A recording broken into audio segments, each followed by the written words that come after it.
I'm Chance Dorland, and in San Antonio, military means local.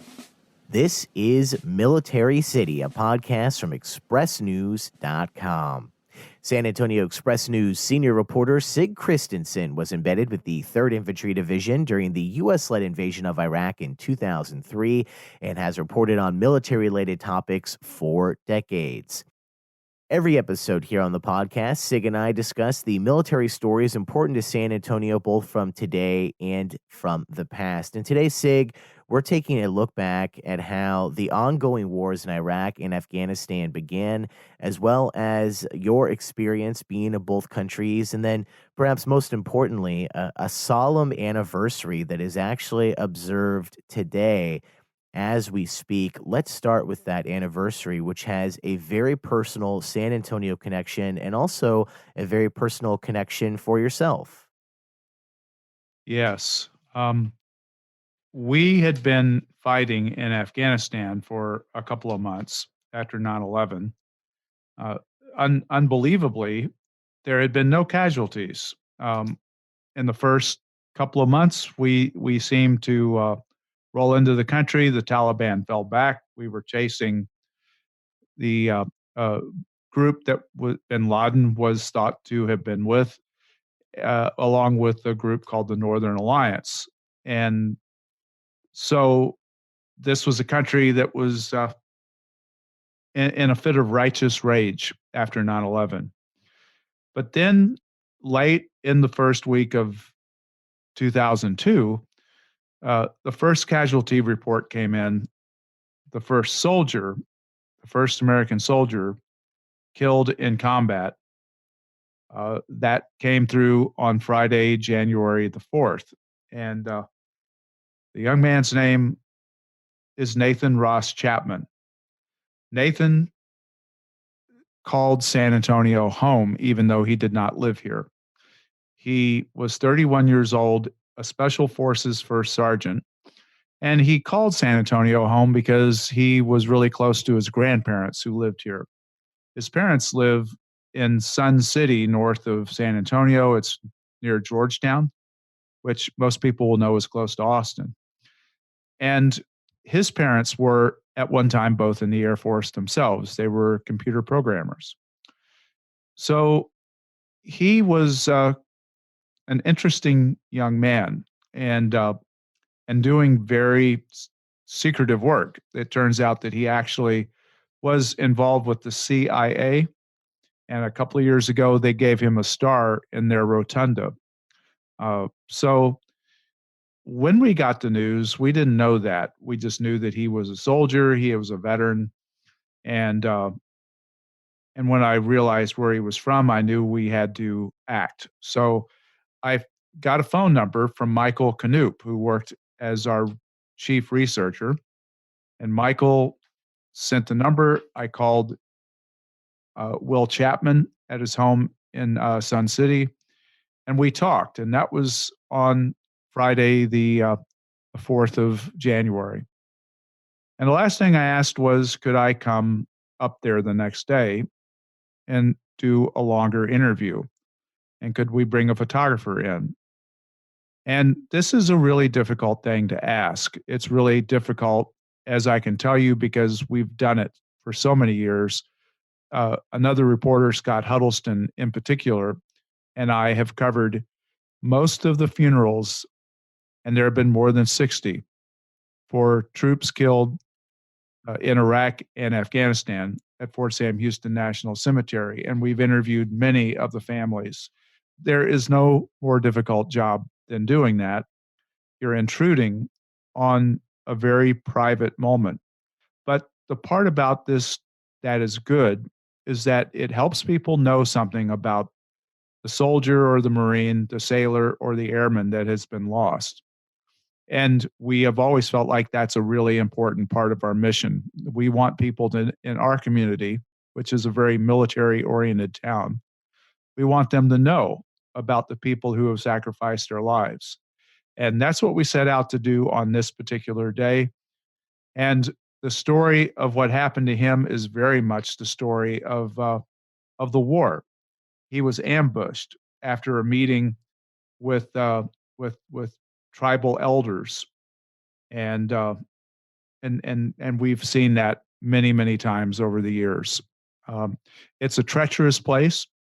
Iraq was too, and we've lost uh, so far in those two countries. We've lost 2,417 in Afghanistan and 4,563 in Iraq, and the wounded come to more than 52,000 in both places in 17 years of conflict. We, of course, can go on to talk more about Iraq and Afghanistan, how those wars have changed, where they might go into the future. But I want to focus more on this anniversary that we began speaking about just here at the top of the episode. Obviously, that something like that is very hard for the community, no matter the time, no matter what stage of a campaign you're in. But this was the first casualty of these two campaigns that the country is still involved with. I'd love to hear your thoughts about how media coverage has changed from those early casualties to maybe ones that happened a couple years later to where we are now, because there was quite a change. There's been a huge change. So when Nathan Ross Chapman died, I went up to Sun City and sat down with the family. The phone was ringing off the wall. This is a Saturday morning. One of the callers is Diane Sawyer of ABC. Another one is Larry King of CNN. There are many others. Outside their house, trucks start rolling up along the street. Reporters start getting out and doing stand ups.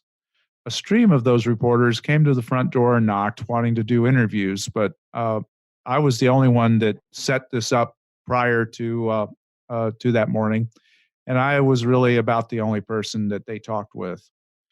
And Will Chapman tells me at one point, the whole thing's been surreal. Well, it got worse. While we were in the room on television, I guess on CNN, there was a live telecast of the C 17 that brought Nathan Chapman's body back from Afghanistan. It lands at Ramstein Air Base, and the video feed shows an honor guard escorting his transfer case out of the aircraft. That's a moment I really should not have been in the house for.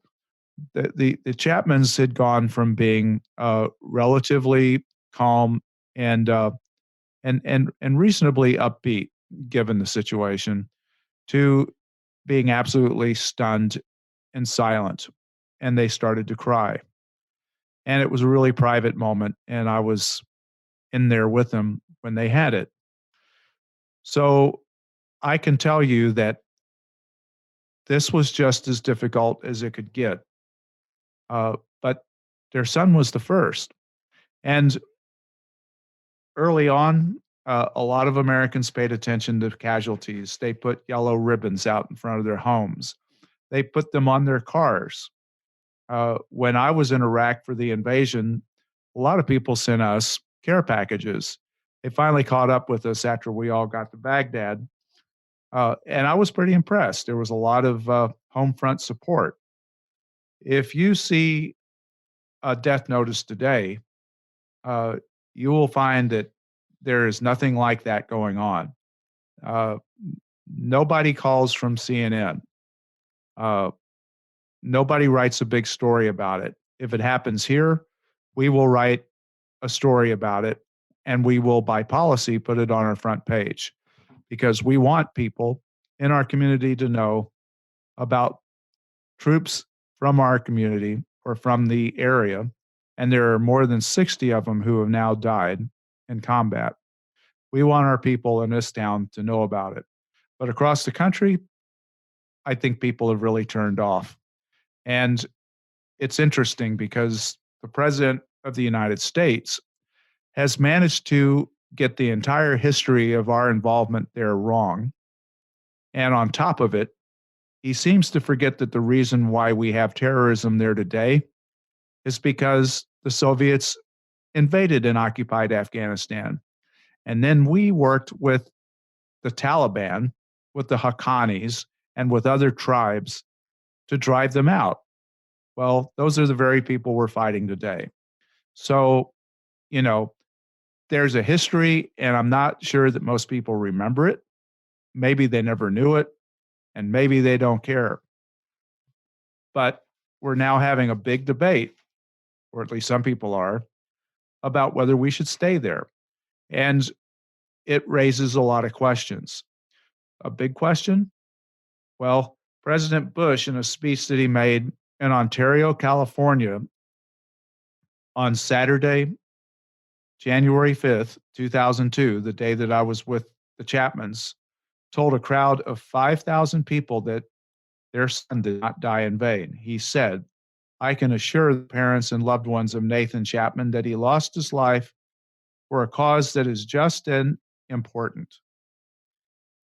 Now, if we pull out of Afghanistan 17 years after we occupied it, did Nathan Ross Chapman die in vain?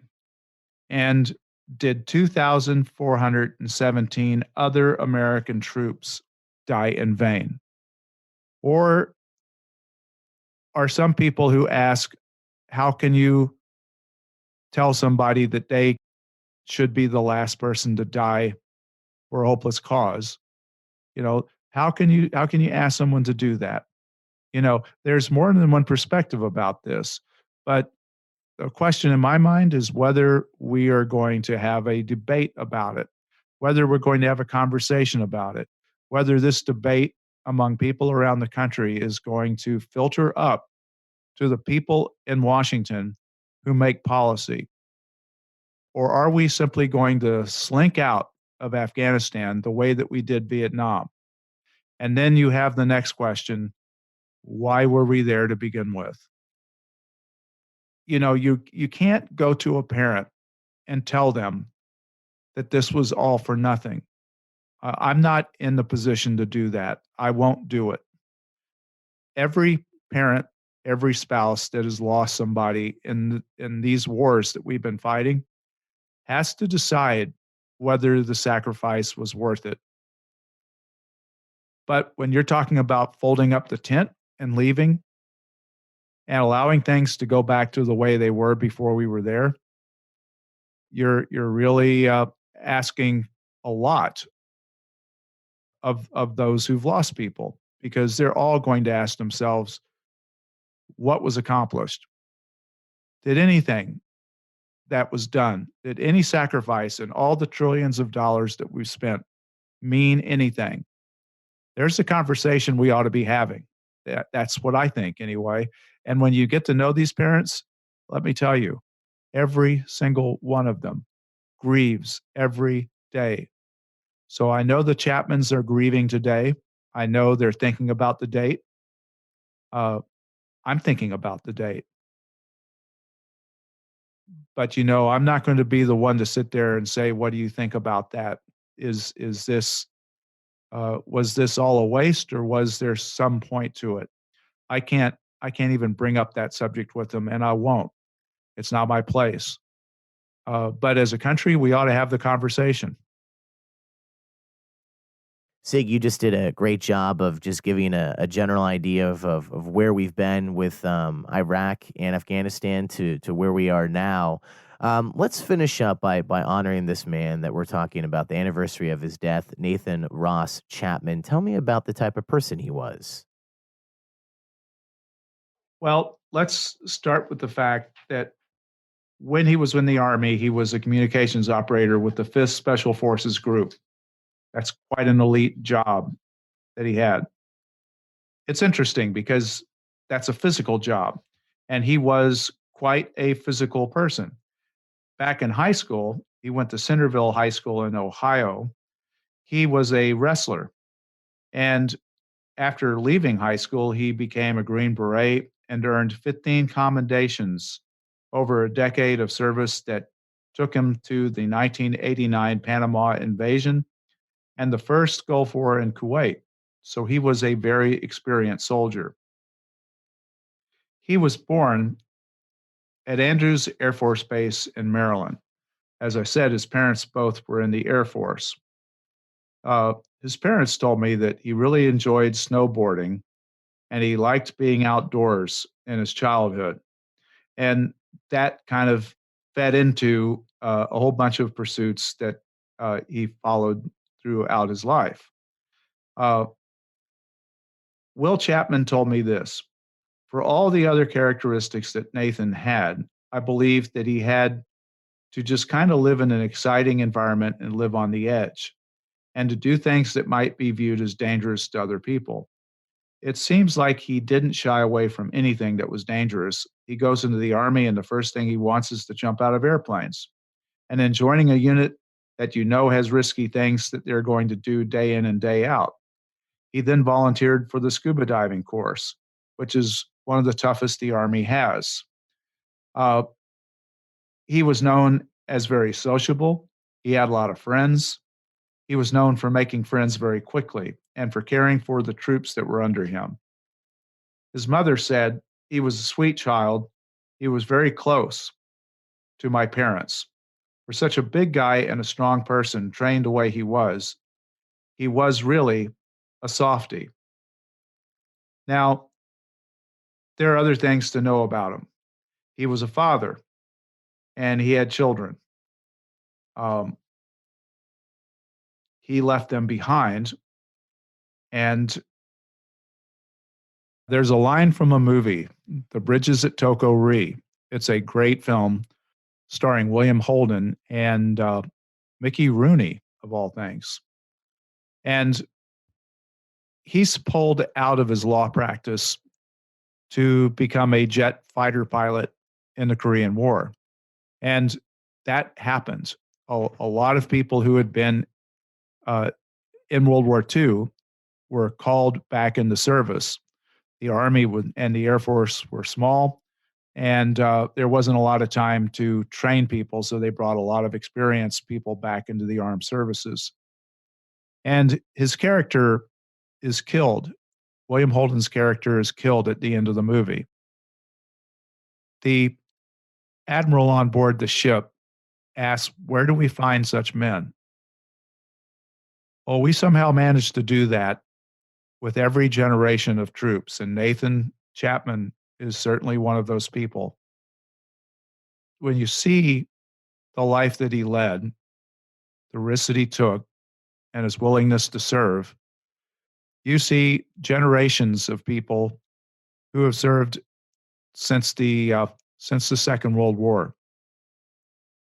In these last two wars, we've seen a generational group of kids, people who were in 20 years ago, and now some of their kids are going into service and likely now serving in some war zone. We have been at war for a really long time, and still, in a volunteer force, we managed to find people like Nathan Chapman. If there's a thing I would ask people to think about, it's to be thankful for that, because without the Nathan Chapmans of the world, we could not pursue our enemies. We could not impose our will where it needs to be imposed. We simply could not function in the way that we do as a country. And somehow every generation produces people like him. The shame is that we lost him. But I guess the thing that I am thankful for is that we did have him.